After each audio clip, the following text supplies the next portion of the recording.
Hello again. Thursday, July the 29th, 2021. My episode guide, Baseball Hall of Famers, pitchers. I'm analyzing how they made the Hall of Fame. Their stats are remarkable. My first few players that I've covered as far as pitching, I did start off with Walter Johnson, then Nolan Ryan, Christy Matheson, Cy Young, Warren Spahn, Pud Calvin. I started off with them.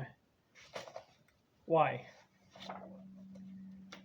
Because Cy Young, 511 wins, Walter Johnson, 417, Pete Alexander, 373, Christy Matheson, 373, Pud Calvin, 365, and then Warren Spahn, 363.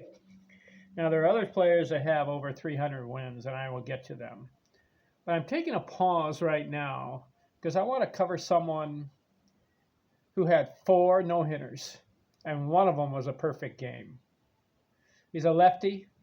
His name is Sandy Koufax. So for episode 172, let's divert. He only won 165 games in 12 years because he had to give up his career in 1966. His left arm hurt too much. So he decided to walk away from baseball in his prime. He was only 30 years old.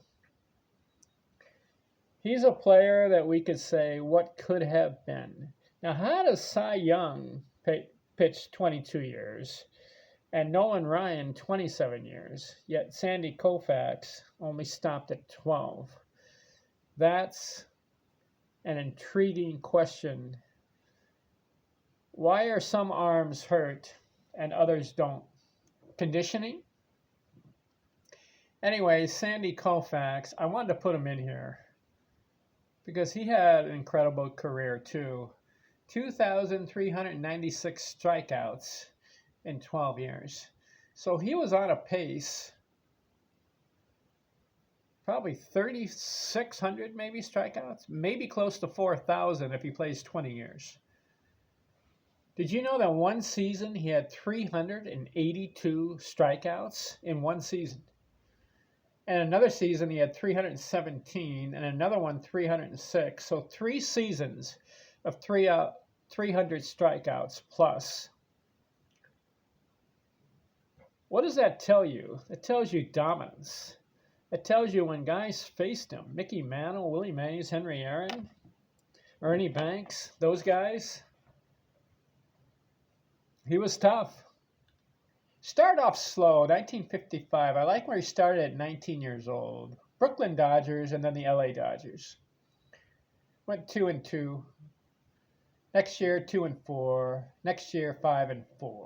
1958, 11-11. 1959, 8-6. And 1960, 8-13. So he's 24 years old. 6 years. That's about 16, 25, 30, 34 wins in 6 years. Not too impressive, right? But then 1961, he breaks out 18-13. Next year, 14-7. So what did I say? He had about 48, 14, about 62 wins in about 8 years.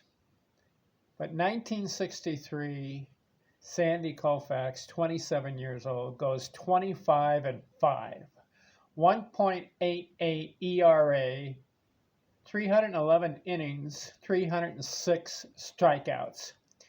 Next year, 19-5, 223 strikeouts.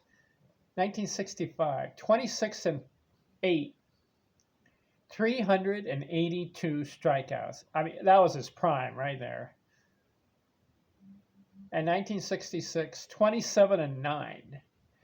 So he has a stretch of 18 wins, 14, 25, 19, 26, 27, and he's 30 years old. He knows how to pitch. He has 4 no-hitters. One of them's a perfect game.